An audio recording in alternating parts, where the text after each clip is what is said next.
So I want to tell you a little bit about Amy Vetter. I've been following her work for about 10 years. I'm super excited to have you here, Amy. So she's here to help us discuss how to apply her B3 method for business, balance, and bliss to our lives. Amy is the author of the book, Business Balance and Bliss, How the B3 Method Can Transform Your Career and Life.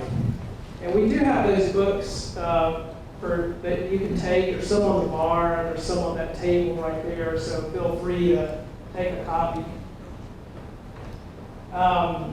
She is also a TEDx speaker who won the Audience Choice Award for a popular talk called Disconnect to Connect. She's a columnist for Inc.com and Entrepreneur.com, as well as host of the Breaking Beliefs podcast, helping people continue their journey to find their life's purpose. She's also a CPA, and she owns a yoga studio. How about that? That's a weird combination. She's been recognized multiple times as a top 100 most influential person by Accounting Today, and one of the most powerful women in accounting by CPA Practice Advisor. Please help me welcome Amy Vetter to the stage.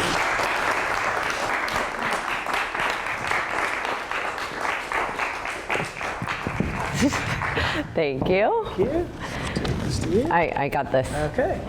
Yeah. Can everyone hear me okay? Yeah. Okay, great.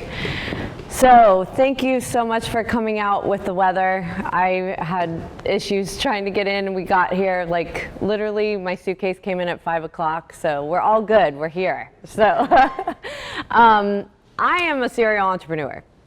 No matter how many times I've tried not to be an entrepreneur, I end up back in this world of being an entrepreneur. And I relate to a lot of what you guys go through on a daily basis. And I want to make sure that this is a very open discussion too, that if there's questions that come up for you as well, I've sold businesses, I've been in different types of businesses as a CPA, as a yoga studio owner, and now as a speaker. So please feel free, even after I'm around, to talk as well. But I want to start off with this question, and feel free to collaborate. So you were asked if you struggle with it. What do you struggle with work-life balance? Like, where do you have the struggle? When to switch off. When to switch off. What else? Rest and retreat. Rest. Good one. Yes, we'll talk about that. Yep. Just saying no to new opportunities. Very good one. Saying no. Yeah. How to accommodate your client's needs and scheduling, and still balancing your day so that you're not working at Night. all hours and the weekends and the nights, and have time for the family and friends, and not feel like you're having to turn somebody down or lose a good client. Yes, and I think that's an important thing too as an entrepreneur, that we're all, I compare it sometimes to gambling because there's always this like, what if that opportunity could be the thing? What if that, and then you end up taking on too many things and not saying no to the things that aren't a priority, and then it takes away from the things that are. So it's a really good topic as well. Anyone else of things that you struggle with? Time management. So we're going to talk about that as well today, as we talk about, because a lot of times with work-life balance, to me, this is something that can be a stressor when we hear the term work-life balance, because we look at other people and we're like, well, they seem to have it and I don't have it, and then we start putting pressure on ourselves to do something that maybe doesn't resonate with us. That we look at someone else and, you know, you heard I do yoga, and so you heard yoga is a good thing, and then you do yoga and it doesn't do anything for you. And then you're like, well, what's wrong with me? Because it didn't do anything for me. And the thing about work-life balance and all of the research behind it is it's not about the quantity of time, it's the quality. So you could do something for 2 minutes and it actually free up your brain so that you're creating less stress for yourself, and that give you just as much as taking an hour or 2 hours. So I'm going to talk a little bit about my own journey, but I have a musical background, and I really felt harmony was a better description of what we're trying to accomplish, because it is the ebb and flow of life. When we try to force it in, then we're not enjoying the time. We're feeling like it's another thing we have to do. But when we think about harmony, our days ebb and flow. Music ebbs and flow. It's loud, it's soft, it takes pauses and breaks. And those are the things where maybe today we take an hour and maybe tomorrow we don't. And we're not hard on ourselves about it. It's really starting to get that rhythm, that practice into your lives to figure out how to incorporate it right within your day, or taking time to really, with our time management, to make sure that we've got time scheduled for things that we really enjoy. So when I talk about quality, it's a really important thing that we aren't going to get the benefit that we want out of it if it's not something we enjoy doing. So we need to make sure that what we're doing is creating that release in our brain where we can walk away and it's like, we spend hours doing something and it doesn't, we don't even feel the time, that it just disappears. So I'll tell you a little bit about my story and how this really came to be for me and how I started having this moment of understanding that I needed to shift my life. So I grew up in a very entrepreneurial family. My mom was a business owner. I started working in her business at 12 years old. I would get dropped off on the bus at her office to work there after school, and at the time there wasn't accounting software. It was doing manual deposit slips and writing out, she had maid services, so writing out POs or orders for what the maids were going to do the next day and so forth. So I was really into this business world. My grandfather was a CPA, and I'd heard about, he was an immigrant, and I had heard about his life of really changing the life forever for their families by becoming a CPA. But that was not the path that my mom took. And starting from a very young age, I played music. And one of the things that I did was play violin. And so I spent probably at least an hour a day practicing. That didn't count the orchestra rehearsals. And this is a picture. By the time I was 16, I was in the Cincinnati Youth Symphony Orchestra. Try to find me. I'll show you. I'm right here. It's the big hair. Thank you. Big hair club. And I was playing viola at the time. And it was really a time in my life where I was, part of the entrepreneurial world, part of this music and arts world, trying to figure out which way I was going to go. And my mom's business was in maid service. So it started out as residential home cleaning, and then her business kept growing. And as you know, when we talk about these opportunities that come in, and we go into the direction of these different opportunities, the opportunities for my mom came in that was construction cleanup, and after there's been a fire, smoke restoration, and that sort of thing. So these became much bigger jobs. But my mom did not have an accounting background. And what happened was, in 1987, when the savings and loans crisis happened, my mom was on construction loans. So for those of you that are not in the construction industry, that means all vendors get paid after the fact.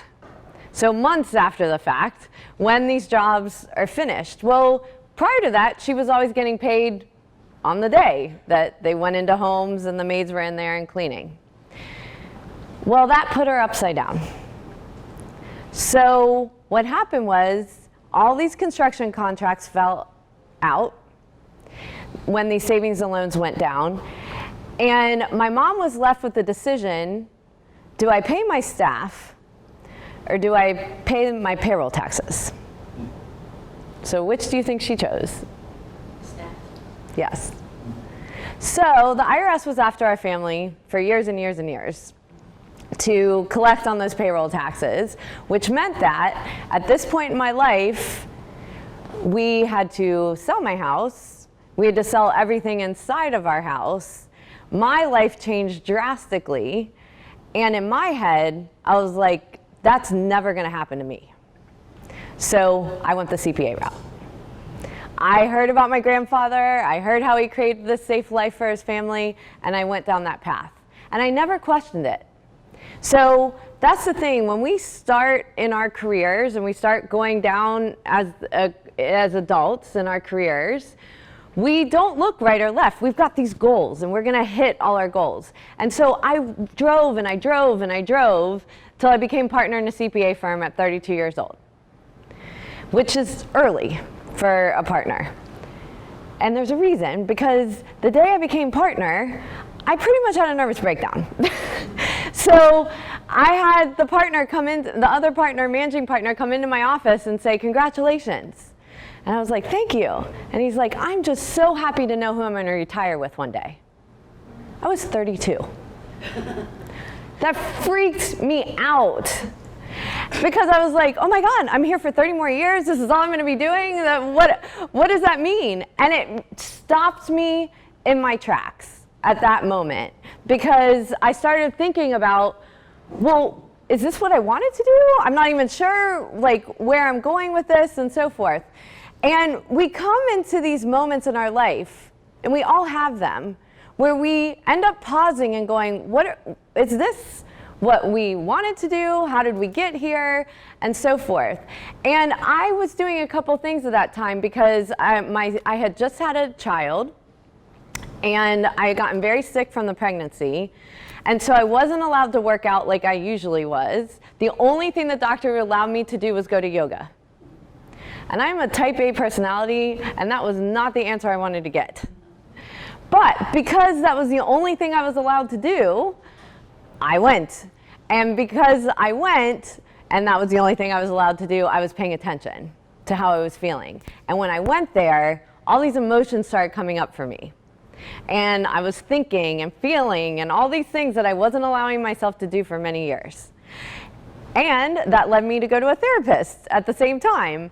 And so I started going to a therapist and figuring out, like, how did things turn into what they did. Now, having said all of that, when we go through these moments of pause, a lot of times what happens is we want to run away. Now, if you're in abusive situations or things like that, totally different situation. But this is like normal life just happening to us, and it's uncomfortable. And when we get uncomfortable, those are the times where we want to hide from it, we want to run away from it, instead of actually sitting in it and understanding what that means for us, and to go through the emotions of that and really start becoming the observer of us and looking at ourselves like we're researching ourselves as a third party. How do we make the decisions we did, and so forth.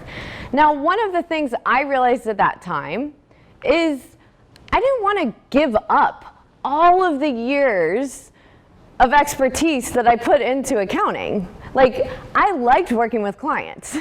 So I needed to figure out, what is my purpose in what I do? So not what I do, the why behind what I do. And the reason that becomes important in our businesses, in our careers, is that we make all these shifts in our businesses and our careers, and when we're talking about what we say no to, if it doesn't align to our purpose, that gives us the decision of what we need to say no to. But we often don't take that time to even understand our purpose, our bigger purpose. What is feeding our soul about the businesses that we have, or the careers that we have, that when we show up at the end of the day, the end of the year, we're proud of what we did for the world, the impact that we had. Now, this is an important thing to craft for ourselves, because when we don't know our personal purpose, we start grabbing at everything. But when other things start coming up and it doesn't align to our personal purpose, it's easier to go, you know what? That doesn't align to what I do. And so that is something I need to put to the side. So it's easy for us to do the financial projections, to do the budget projections, to do the business stuff, but it's harder to get to our soul. of what really feeds us and creates that happiness in our lives. And this is why I created this methodology, because it's an easier way to think about this when we start kind of putting this and plotting it into our journey. That we have these businesses that we're striving for success, that create stressors in our lives every day, whether it's having staff, whether it's client stress, whatever it is, we want to be somewhere in our business that we're not. But this balance piece is we actually have these natural tools that we can offset those stressors when we tap into it and when we practice it. In order to create bliss, and bliss is something that in yoga, the Sanskrit word is Satchitananda. And it's the nature of our soul. And the reason that this is important is we can go into a room and joke around and laugh and smile and be happy. But what we don't often do is do the work ourselves to make sure that we maintain our happiness. And in order to do that, we need to understand what makes us happy and what things can offset those stressors in our lives, or what is making us stressed out about not even being able to do the things that we want to do for ourselves or the people around us, so that we can shift that and make sure that we do create that happiness that we want, that feeling that we want. But often, we have to define what that feeling even is, right? We can say we want to be happy, but if we can't think in our head what is happiness, then it's hard for us to reach for it or to work toward it, right? And a lot of times when we do this journey to self-discovery, we think that it has to be exercise, but it doesn't. It can be knitting, it can be taking pictures, it can be going on a walk, it can be all sorts of things that when we do it, our brain releases. It just feels good, right? That's what we're trying to get to. So when we know the feeling, then it helps us in understanding what do I have to ignite inside of me in order to offset that stress that we're having in our lives. So one of the things that I also did, which I think is really, really important for entrepreneurs, is to get a coach. What was your name in the back? Yeah, Susan. So when you talked about how lonely it is to be an entrepreneur, there is nothing lonelier, because you have to make really hard decisions. And oftentimes, if people work for you, they don't get the decisions you're having to make. Like, I own a yoga studio. I have to make decisions that are not popular with my teachers all the time, and they think it's really mean, but they don't have the money on the line, right? I wish I could be them and do all the things they want to do, but I know financially what we can do and not do. So that leaves me in a lonely place a lot of times of like knowing I'm not going to make everyone happy. And so I have to figure out what the right decisions are for the business, and often you have to do that alone. But a coach is a really important thing. It's this outside third party that has no stake in the game. And they're not going to tell you what you want to hear. So there's those people that you need in your life, like my best friends that will tell me I'm right all the time. I need that sometimes. But then you need a coach that's going to give you the reality, right? And so this was a coach that did something called the Berkman method. And there's many different types of personality tests and so forth that you can take. But this one in particular is one that shifted things for me, because it actually clicked for me what I was doing in my brain. One of the questions it asks is, or tries to figure out for you, is if you were working in a certain industry, would it feel like work for you? So we got to that page when we came back, and it does percentiles. And in the 90th percentile, it had art and music for me. And in the 50th percentile, it had numbers. And I knew that answer before I turned the page.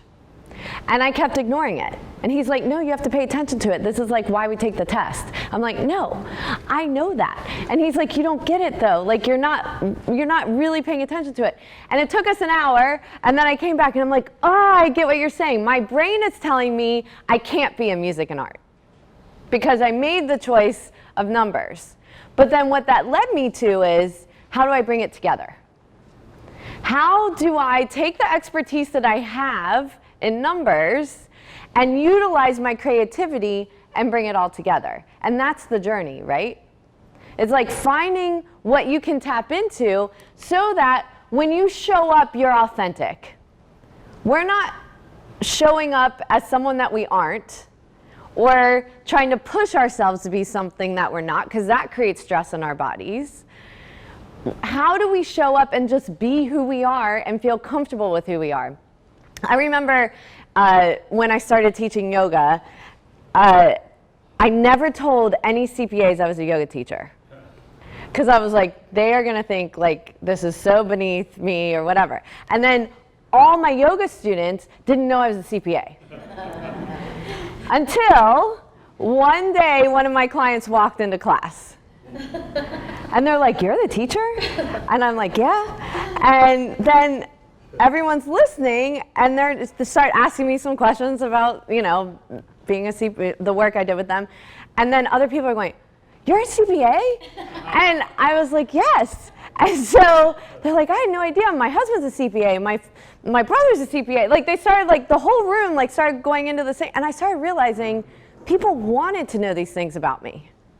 Like, I was keeping these things separate. But it was actually started creating better relationships at work and with my clients when we started sharing what was more personal about our lives together and not trying to, like, silo these different sides of me. Now, one of the things when we talk about happiness, and I'm going to ask you this question, I want you to yell out the first thing that you think of, is what was the thing when you were a child that brought you happiness? Go. Motorcycles. Bicycles, bike rides, motors, a lot of biking. What else? Swimming. Animals, what? Art. What else? Spending time with my dad. Aw, I like that. That's so sweet. All right, you all lose. Yeah. So it's a really important question. When I said, what is that feeling you were trying to get to? Did you feel that feeling when you said that? You all smiled when you said bicycles, motorcycles, spending time with my dad. It brought you that feeling of happiness on the inside. So how do we create that ourselves as adults? How do we find ways to bring this back into our life? That it doesn't have to end when we're kids. That there are ways to still incorporate this into our lives as adults without letting that go. But we need the time management, and we need to make sure that we understand the importance in order to be better at business. And one of the things that's really important is some of us think we're right-brained or left-brained and we're not both, but we are actually both. That it works, the mind works like a muscle, that it takes both sides in order to have executive thinking and critical thinking skills and creativity and innovation. And if we don't ignite that right brain function somewhere else, that we actually hurt ourselves in business. That we start getting stagnant, we start maintaining in what we do, and we stop taking risks. Because we're afraid of that something might fail. And this is an adult problem, right? Because when we're a child, when you think about a child's day, their brain has to be really flexible. We go from science to math to art to gym to history. Our brain has to keep flipping between subjects all day long. But when we become an adult, we pick one topic, and that's what we do, and we become an expert in it. And anytime we don't feel like an expert, we're like, no, not going to do that. Now, I would just compare this to, how many of you have children? How many of you have children that have taken swim lessons? How many of you had children that went to swim lessons and came home and said, I never wanted to go back?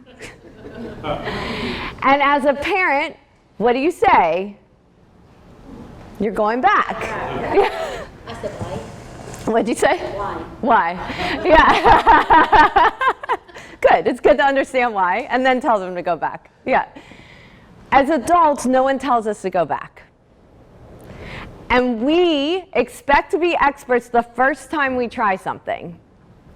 But we know when we tell a kid to go back and try something again, that it takes time to be good at something. But we don't allow ourselves that same time because we don't like that feeling of being uncomfortable when we're not good at something. And being in business, there is no better humiliator out there, right? Like, we have to keep showing up like we're successful, no matter what's going on behind the scenes, and we know what's working and not working.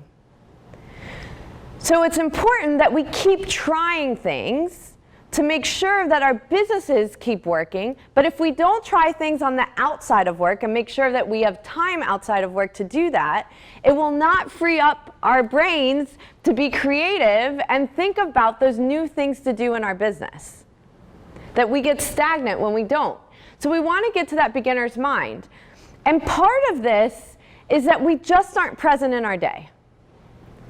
And this really kind of happens in a natural way for us, is that we get all these distractions that are happening throughout the day.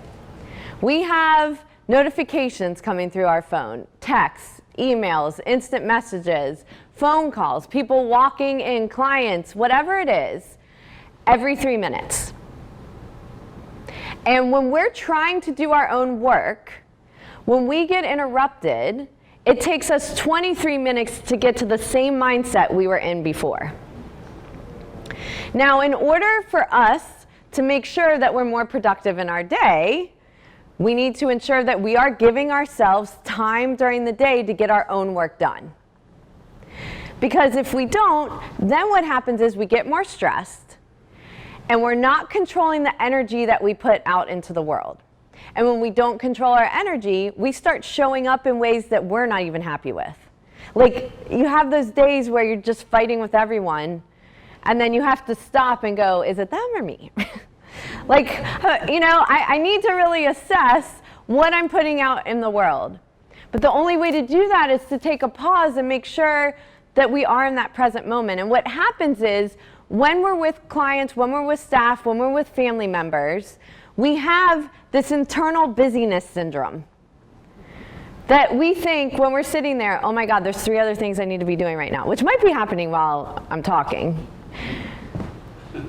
But you need to think about, how do I stay completely present when I'm with someone? Noticing their body language, noticing the things that they're not saying, asking them more questions, really trying to understand that relationship versus trying to rush through every experience so you can get to the next one. And how do you build into your day so that you do that? One of the things that I learned about this, and it was a funeral that I went to, and I did not know the man that died. So it was a coworker of mine many years ago. His brother died that was 47 years old. And at the time I was living in South Florida, and where I was working was in Dallas. And so he was coming out to South Florida because that's where his brother died. So I said, I'll go with you to the funeral to represent our team and support you. Well, this funeral really became impactful to me because what happened was all these people flew in for his funeral, and each person got up and said, he was my best friend. And by the 8th person saying he was my best friend, it became a joke at the funeral. And I was like, well, I thought he was my best friend, but apparently he was your best friend. But if you looked at the through line of what they were talking about, it was that he was completely present with every person he was with. One person said he never wore a watch, but somehow he was always on time and he knew when to leave. And because of that experience, they felt he was their best friend. And there's so many times in our day we are not giving that attention to the people around us, right? Because we're so busy ourselves and we're thinking about all the things we have to do rather than being where we need to be with our clients, our customers, but also our family members. But to do that, it's like what they say on airplanes. If you put the oxygen mask on you first before you help others. If you don't do that, there's no way for you to put the energy out that you want to create because you're getting more and more stressed. So there's 3 ways that I utilize from yoga to really help during your day that you can incorporate right into your day to shift your energy. And I call them the 3 M's. I like threes. So meditation, mindfulness, and mantras. And the first one being meditation. Now, one of the things about being a yoga studio owner is I've realized over time that people are more afraid of yoga and meditation than CrossFit. They will tiptoe into the yoga studio like, I don't know if I should do this. And really, what it is it's really hard for us to be alone with ourselves and to keep coming back and just being alone with the thoughts that come up for us. And what we call that is really our intuitive mind. We have an intuitive mind and we have a rational mind. The rational mind fights our intuitive mind, right? We know naturally what is happening inside of our bodies, but we don't often take time and pause and actually listen to it or feel it. Instead, we keep fighting it and telling ourselves, well, I need to work 2 more hours. I need to go do this other client. I need, rather than listening to what your body's actually telling you you need and to feel. And so what meditation does is allow for that time to really take an assessment. And this is a noting technique that when we have feelings or thoughts coming up, because that is a myth about meditation, is that you're not supposed to think. Your brain is a thinking mind, okay? It's very hard to turn off. But what you are trying to do is notice it and release it. So we have that monkey mind that keeps going in all of these different thoughts, things that may never ever happen, and we're allowing ourselves to get stressed out about it, right? But when we meditate, we can actually have a thought, like, you close your eyes and you start, you're in your breath, and then all of a sudden you're like thinking about this client and getting frustrated, and you're like, oh, I'm thinking. I'm going to release that and let it go. So it's not about stopping the thoughts. It's like, well, that's really interesting. That's what came up for me when I silenced my mind. And I just need to release that and let that go and come back.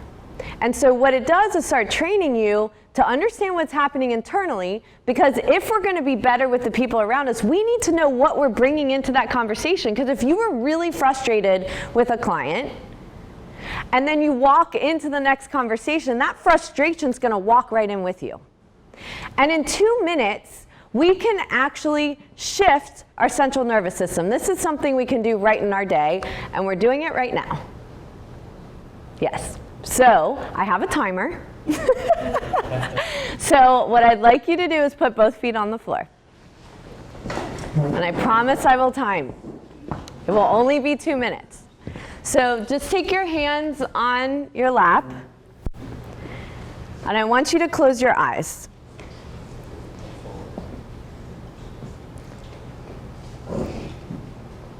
And first, I just want you to just start feeling your body heavy on the chair.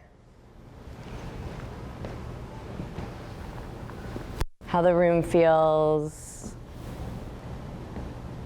Maybe some of the sounds. And just start to slow down your breath. And what you're going to do is inhale, count to 1. And exhale, count to 2. And you're going to count to 10 and start over.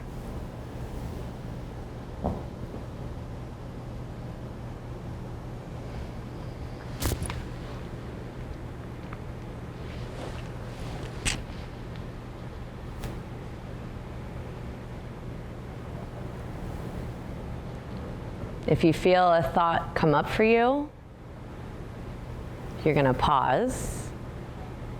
You're going to note it. Maybe label it as thinking, feeling. Take a breath in, let it go, and come back to your count.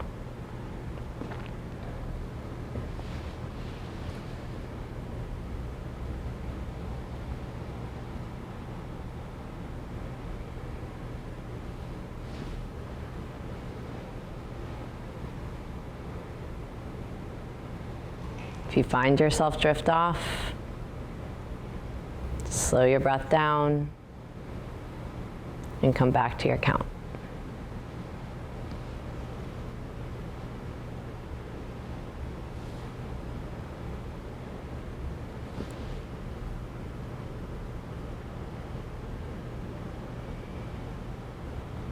And I want you to just come back to your natural breath. Start being more aware of the room around you, maybe wiggling your fingers and your toes. And just slowly opening your eyes.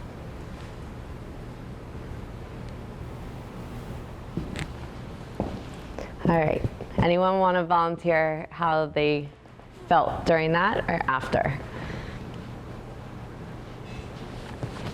I do meditation and mindfulness, but I lost track of my count. That's fine.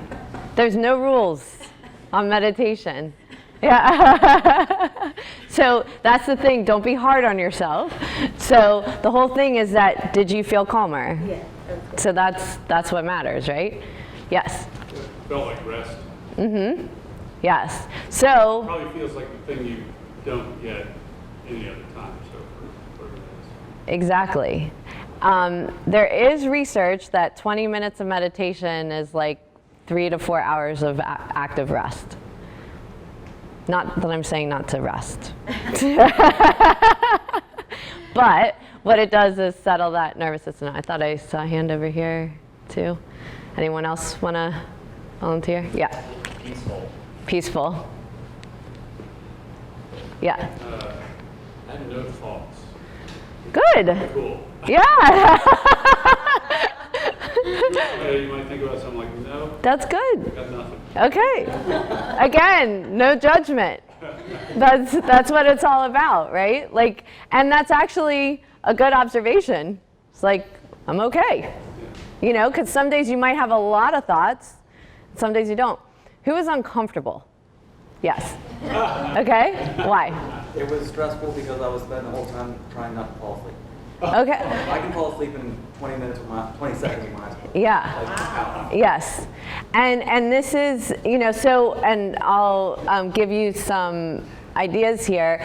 So what I did was like a guided meditation. There are apps you can have on your phone that guide you and talk to you the whole time as well, to just guide you through the process.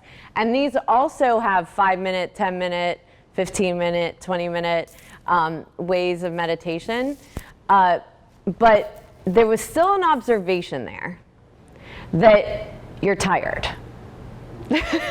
So if you're that close to falling asleep, you may be easily but if you're that close to falling asleep, which we're going to talk about, we need to also shift other patterns in our life as well, right? Of making sure that we're getting the right amount of rest so that we're showing up with the energy we want as well during the day. But the reason I am a proponent of the 2 minutes, 5 minutes, whatever it is, it's something you can do right in your day. And if you felt that experience, if I'm running from meeting to meeting to meeting, I keep taking one meeting into the next meeting into the next meeting. But if I build 5-minute, 10-minute breaks between meetings, and I do a 2-minute meditation, or I go out on a walk, or I listen to music, I do something to shift my brain, I will show up different to the next meeting and be more present with that person. Does that make sense? So it takes practice because we actually have to control our calendar in order to do that. Now, the other thing is mindfulness. And so meditation is that internal awareness of how we're feeling and how we're showing up. Mindfulness is that external awareness of the world around us and how we're affecting it or someone else's experience. And a mindfulness practice for yourself could be like you go on a walk and you try to hear the furthest bird chirp or the furthest leaf rustle, or you're sitting in a silent room and trying to hear the sound of the air conditioner. Whatever it is like tuning yourself into the sounds and anything that you might see that you wouldn't normally see. And the reason for this is because we're so rushed in the world and we're not present, we don't pick up, and especially as entrepreneurs, some of the best ideas come from the things that people don't say. or it's a feeling or emotion that you see someone have, and then you start asking questions that you wouldn't have asked if you weren't paying attention.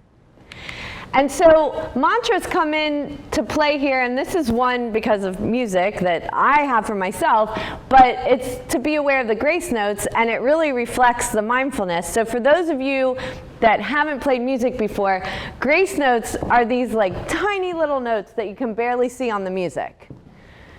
But if you don't play them, the music sounds completely different. So for me, that's a reminder of like, don't miss the grace notes in the day. Because these are the things that might move really fast, but if I don't see it, it might impact my business, my personal life, whatever that is. So I put these out on my Instagram page as well to help people, but having a mantra is a way of shifting your energy throughout the day. It could be like to see the best in someone today, or just to breathe. Whatever it is, it's something you can write on a Post-it note, put it up on your computer, whatever it is, or a reminder on your phone. And when you see it, you're like, oh yeah, that's what I wanted to do today. That's how I wanted to show up. So it's being intentional about your energy. And that's all. It's a really simple thing. You can create stuff in your office to make your office have reminders in it and so forth. But it's the way that we shift our energy just with an intention. Now, going to the sleeping thing, one of the things that we don't take enough time for ourselves is our health. Is number one, making sure we're going to regular doctor visits and wellness visits. Yes. The other thing is that we don't, because we're so busy, we can pick up crap food, basically, just to keep ourselves going throughout the day without actually preparing. If I'm going to have a snack, like, to the whole reason, I mean, Brandon kind of knows this, but the whole reason, I always check luggage when I travel. And the reason I do is because I don't like getting my eating off when I travel. And I have to make sure that I keep a routine to keep my energy the way that I want. Well, it gets, it screws me up sometimes, like today, where it was a one-night trip and I really didn't need to check my luggage, and then my luggage was on the wrong plane. So luckily he was very patient, and we still got to the airport in time to get here, to get my luggage when it came on the wrong plane. But that's why it's checked. Right? It's a little, harder to do that, but I know I feel better if I've got the right things with me and I'm making sure I'm eating the way that I want. Else, I'm going to not be happy when I travel, and I'm going to feel lethargic, and I'm going to, so it's how we plan for our day. So if we know we have a really busy day, how do you plan for the food that you're going to grab when you need it? The other thing is sleeping that was brought up. So, if you're a man, you need 7 to 9 hours of sleep. If you're a woman, you need 8 to 10. And there's a number of reasons for this, but a lot of us know when we don't have enough sleep, it's that when a plane takes off, we fall asleep right away. When we're a passenger in a car, we fall asleep right away. I even read, when you're at a stoplight, people fall asleep. Anyone do that in here? Wow.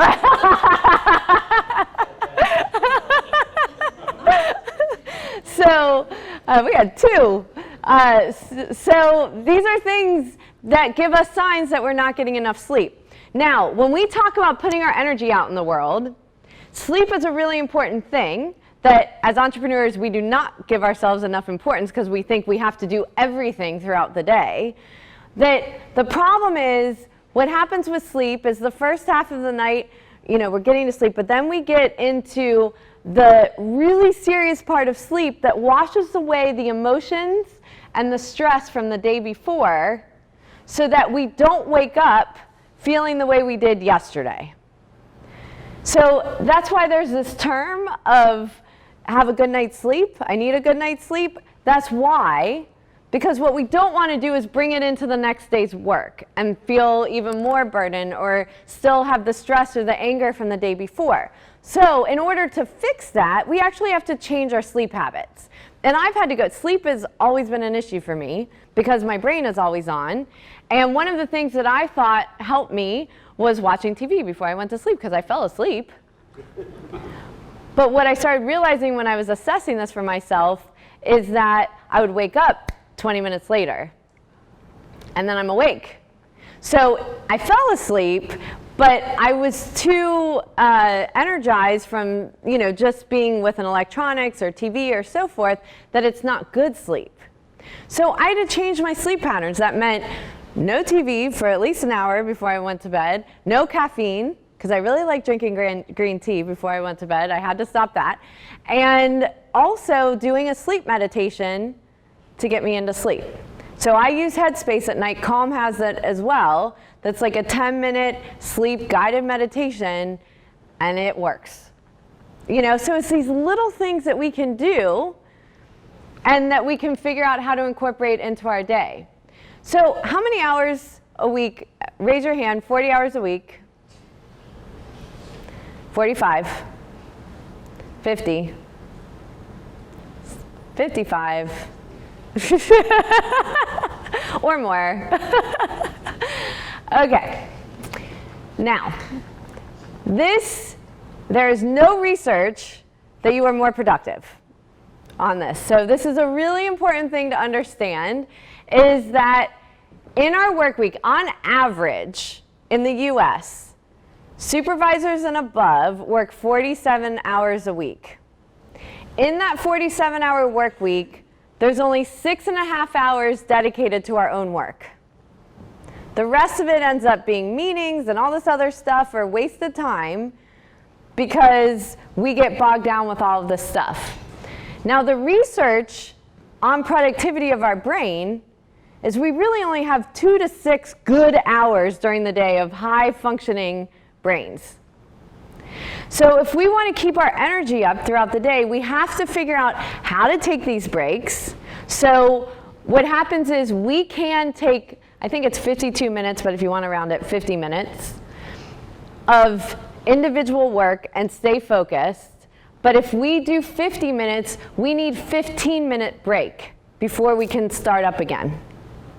So if we want to stay focused on one activity, it's important to start getting a rhythm of how we do that so that we are productive and we don't get distracted. Because what happens is we get distracted by every call, by every meeting that somebody wants to take, and then we don't get our own work done. So I call this like having a diet of your schedule, just like you would do a diet with food. So when you go on a diet with food, your nutritionist, your trainer is going to say, write down everything you ate today, which sucks, right? Like, it's the worst thing ever. And then it makes you stop eating certain things because you don't want to write it down. Well, it's the same thing in your day. If you actually started writing down the things that you did, you will see when you start multitasking, which isn't a thing, we actually lose our IQ points when we multitask. So it slows us down. So we're not working in singular activities. We actually create more time at work, not less. So when we think about our day, how do we shift it based on our energy? So when I did this for myself, I looked at, when I was younger, I had more energy at night to go work out. I don't have that anymore, older. My highest energy is in the morning. So my morning is blocked out. I work out and I do my individual work in the morning because that's when I'm going to get the most done. All my meetings with customers, clients, staff happen lunchtime and after, because that keeps my energy up by interacting with other people the rest of the day. But I know that I got my work done and I'm not as stressed out when I'm having those meetings. That's going to be different based on your individual diets. However, one thing that happens with this is then we block out time for the things that we need to do, and someone asks for a meeting, we're like, oh, well, that's for me, so I'll just give that away.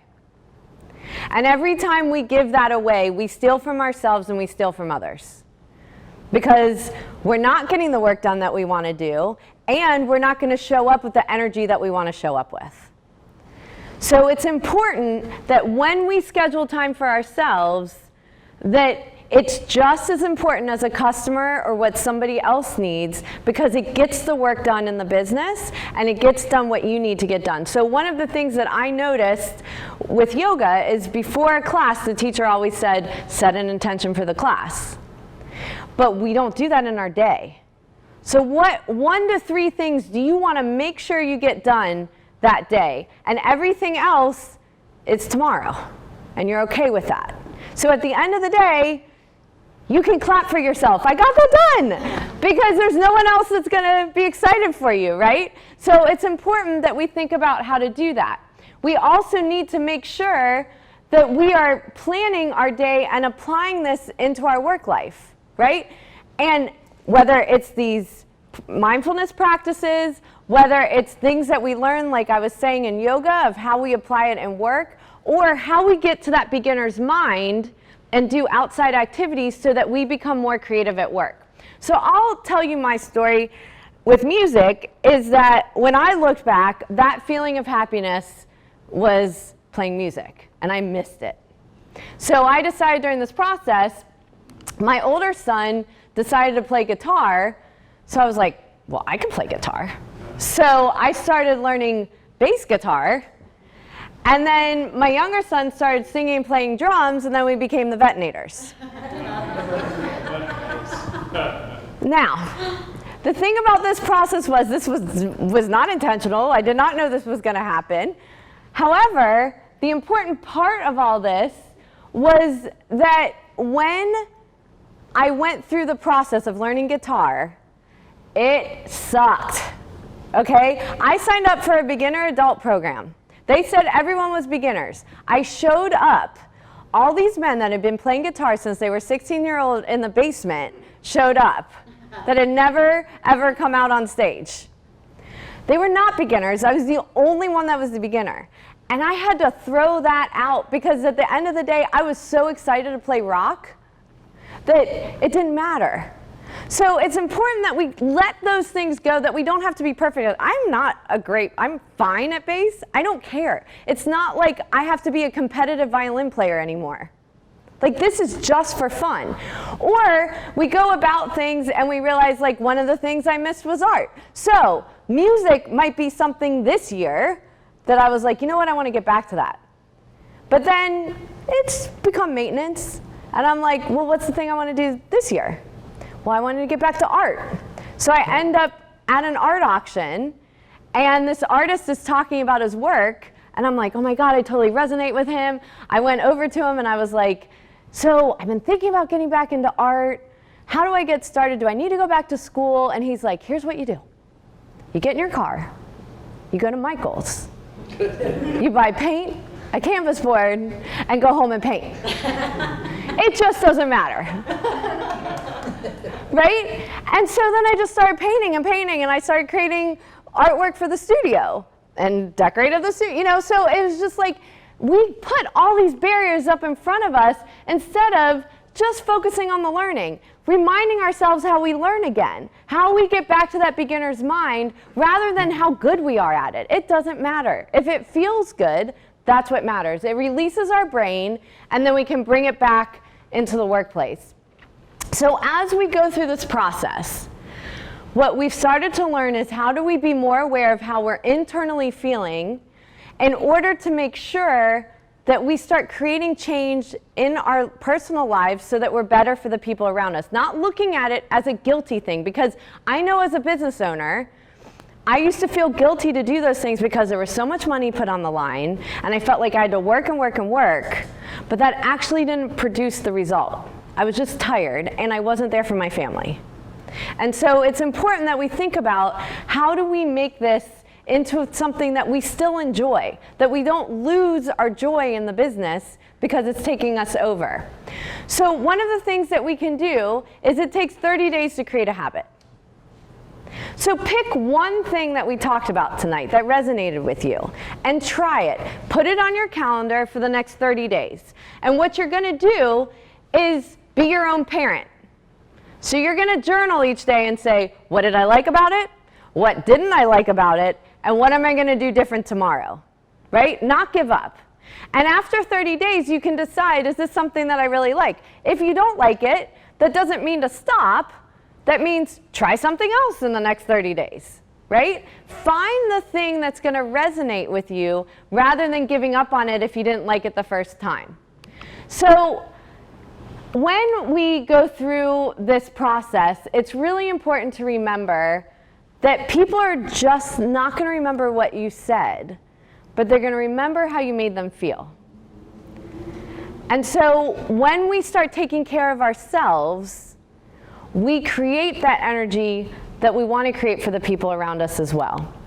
So we go on this journey, we remember the methodology, how to plot it out, so that we can create this happiness in our lives. And I hope that all of you have something, I would love to hear it after, of something that you can put into your daily life and try it after today's session. So thank you very much.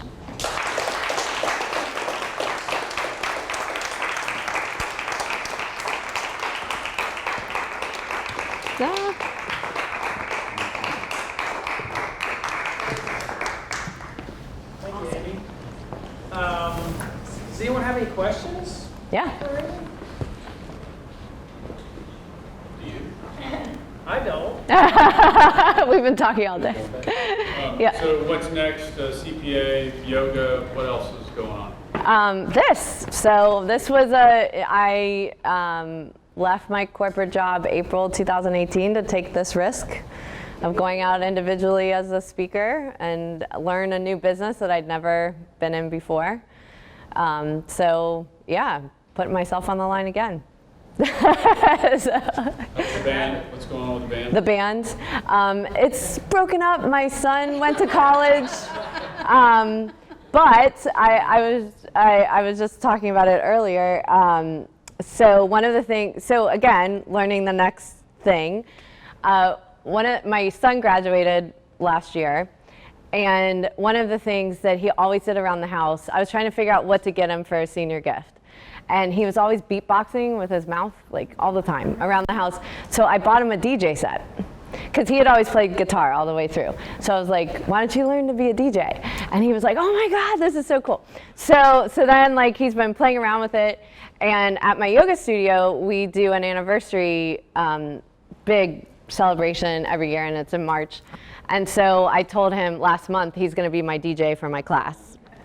And so now he's like, oh my gosh. So yeah, so that will be our next little thing we put up there, is have him accompany me teaching. Can you talk about a spouse that's not as out there and well known, and how do you make sure that they stay and participate and have the sense of being a part of that? So I think that's a really important question. So he was talking about a spouse being a part of things. One of the things that I didn't talk about was the conversations that had to happen in order for me to take time for myself. And I think this is something that we don't often do. And then, so if I had done yoga and not gone home to my family and said, I really need to do this. I don't know why, I just need to do it. The whole time I would have been at yoga, I would have felt guilty. I wouldn't have been able to be there and just be present, because I would have been like, I should really get home right now. But because they understood, number one, that I was there and they were supporting me, but the second thing was, as they started seeing the change in me, they were like, are you sure you shouldn't go to yoga? But it's also being supportive of their interests as well. So it's a two-way street, right? And oftentimes we're just not open about communication of what we need and why we need it and how we can help one another. So I would suggest opening the conversation, and a lot of times asking the question of the other person too, what do you think you need, and how do we go on that? Yeah. So the first 10 years of my marriage, I'd never asked my wife, what are you dreaming about? Yeah. And I could have smacked myself upside the head. So it's a pretty cool question really to answer to when you finally get around it. Yes. Yeah, it's the real.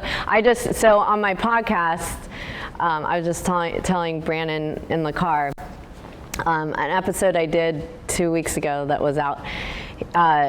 he's a perinatal therapist, psychologist. So basically, it's pregnant women that are in trauma that he is trying to make sure that they're not in trauma having the baby so that there's no stress on the baby, which is amazing.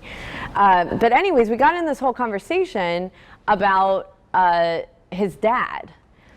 And he was talking about, and I think this is such an important thing that all of us should be doing with people around us, even people we work with, is his dad sat him down as a teenager and said, "Tell me about you." And so he was like, "Well, I'm a football player. I'm this." He's like, "Well, what do you like about football?" So he's like, "Well, I really like how it feels when I'm running," or well, what is that feeling? And so it got to like, well, he's actually curious and he loves to like see other different plays and all of these other, and so it got to this stage of, that's who I am. I'm a curious person. And so throughout my life, I know I need to always be curious. And it's such an important question to ask people because we make assumptions about who somebody is that we care about or that we work with, and we don't actually see them and allow them to tell us who they are, which I thought was like such an amazing lesson that his father taught him. Yeah. If you take all the experience and wisdom that you have now and go back in time to when you were first starting out in business, what advice would you give yourself? To relax. You know, one thing that I tried to do too is to never look, like a lot of people will be like, you know, I wish I could do that over. But every experience led me to where I'm at.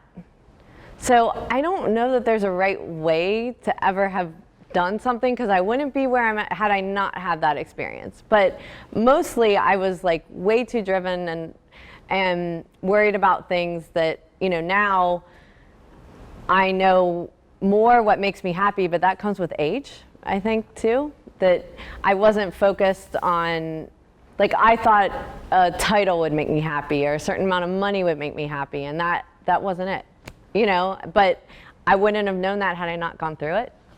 So, yeah. Yes. Of the tools you've shared tonight and that are in your book, what's one or two that have been the most transformational in your life, that have like spread throughout all aspects of your life that have really generated change for you?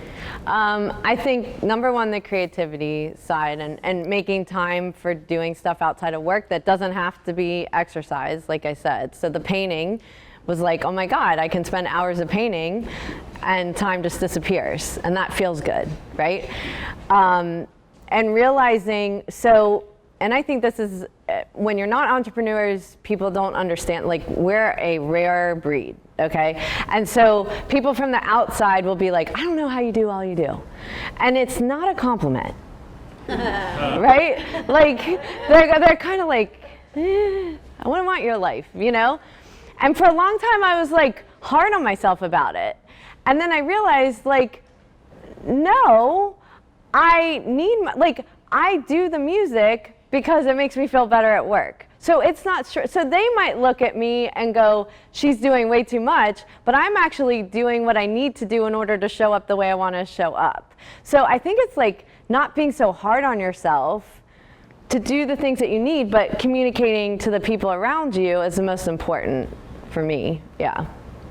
But everyone's gonna pick the thing, you know, that works for them. Yeah. As you've been out meeting with groups and talking, and you asked the questions that you did at the beginning, what's the commonality that you see among all the entrepreneurs of, all right, there's some real struggles. Oh, yeah. These 3 areas.